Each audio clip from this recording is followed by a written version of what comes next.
Hello and welcome back to the Fantasy Playmakers. What is up, guys? In this video, I'm going to be doing my second episode of Dynasty Talk. That's the weekly Dynasty upload I'm going to have on this channel. I'm going to be putting it out, I think, every Saturday.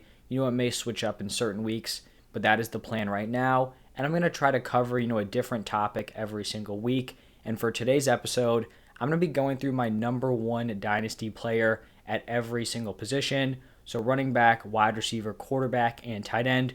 Who is my number one player there? And then the explanation, maybe talk about some other players who are in that range, but then really kind of break down in detail why I do view these players at the number one spot for their position. And while you guys are watching, if you're enjoying the content, please just do me a huge favor, hit that like button and subscribe to the channel. I'd really appreciate it. And if you guys have any comments on the video, you guys have a different player at number one, let me know down below, or just any fantasy questions really. If you have start sits, waiver wire, any of that stuff, drop those down below and I'll be responding to every single person. But let's get started at the running back position, where I have Jonathan Taylor as my number one, and I think the majority of the fantasy community would agree with having JT here. I do think it's kind of a two-man race. If you wanted to throw another player in there, it would be Deandre Swift. I think Jonathan Taylor is clearly the better runner, but Swift is the guy who's definitely the better, more natural pass catcher out of the backfield. And I could see an argument for Swift.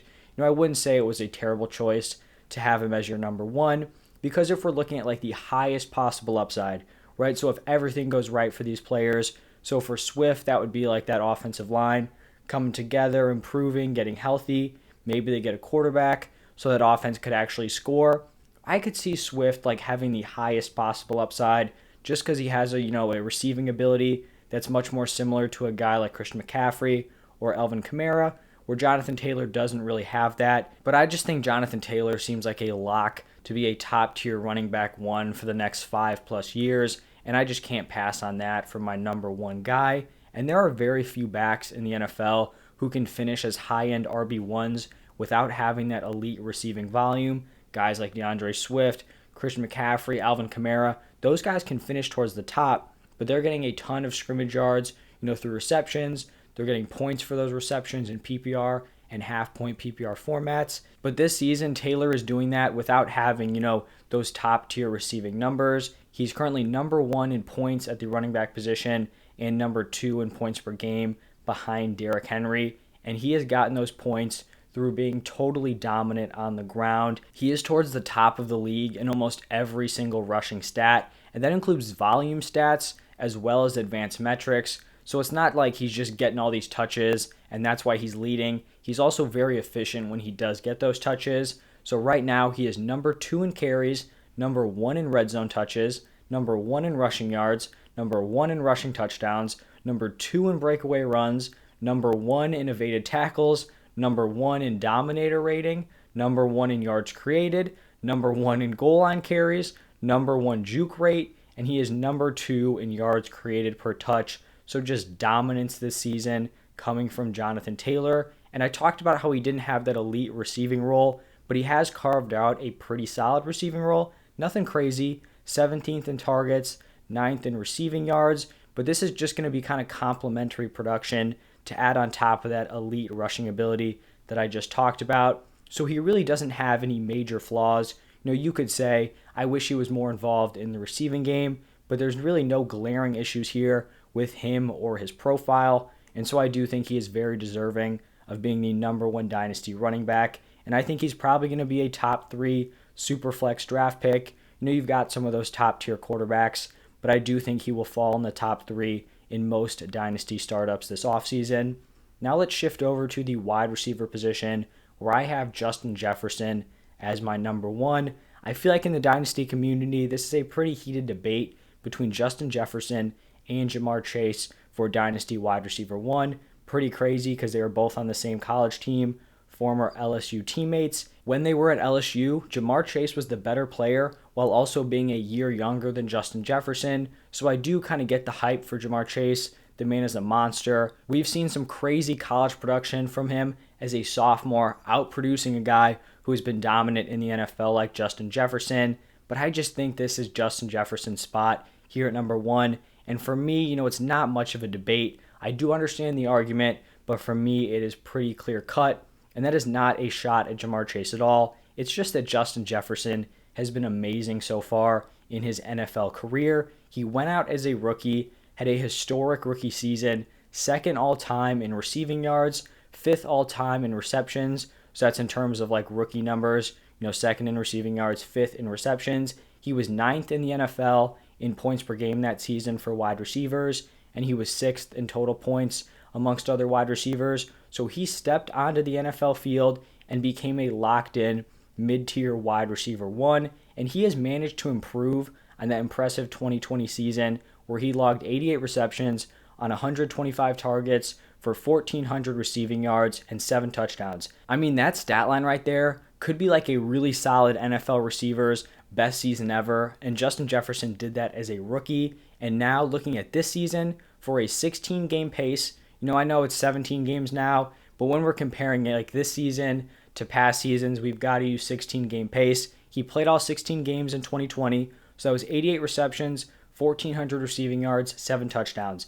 This season in 2021, as a sophomore, Justin Jefferson is on pace for 105 receptions on 156 targets for 1,585 receiving yards and 10 touchdowns.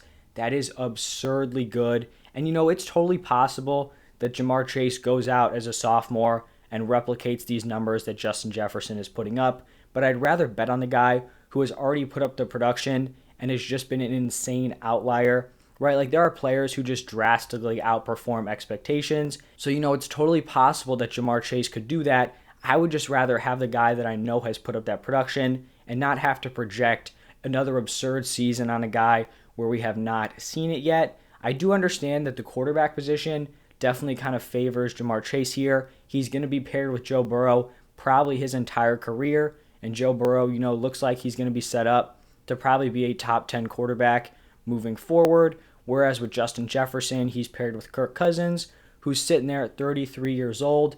But I think, looking at how well quarterbacks have aged as of late, you could probably rely on like 4 to 5 more years of similar, like solid production out of Kirk Cousins. Another guy who kind of gets thrown in the mix could be CeeDee Lamb because he's paired with an elite quarterback in Dak Prescott for the foreseeable future. But I'm just going to be betting on the talent of Justin Jefferson. And, if we have to reevaluate the quarterback position for the Vikings in 4 to 5 years, I'm just going to have to live with that because I know I'm getting that production right up front, and he can produce with anyone there, let's be honest. Now let's shift over to the quarterback position, and my number one quarterback is going to be Patrick Mahomes. And I totally acknowledge that there could be a few different quarterbacks thrown into the mix here. You have guys like Justin Herbert, Kyler Murray, and Josh Allen. All of those guys, could be considered, and you could make rational arguments for all three of those players. Mahomes is older than those other three guys, sitting here at 26 years old, but I'm just not really super concerned about age. Obviously, you want a guy who's sitting, as a young to mid 20-year-old. Patrick Mahomes fits right in there at 26 years old, and I'm not going to panic about him being a few years older, now that we're seeing quarterbacks thrive into their late 30s, especially the top tier guys. Tom Brady, playing at 44, obviously that's unheard of, but a guy like Aaron Rodgers, 38, playing at a high level. Drew Brees played into his 40s, definitely wasn't, the same guy as he kind of got later in his career, but still he was someone who was performing at a high level into his later 30s. And this has definitely been a down year for Patrick Mahomes. There is no denying it. That offense as a whole looks a little off.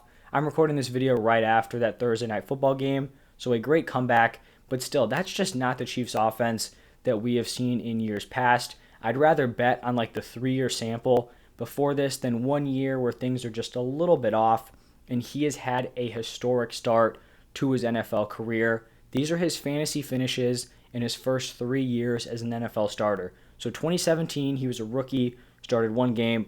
We're just throwing that out. He took over as the starting quarterback in 2018, finished as the quarterback 1 in points per game, averaging 26.1 fantasy points per game. That is a crazy number, especially, with his first year being a starter. Then in 2019, took a little step back, averaging 20.5 points per game, finished as the quarterback 5.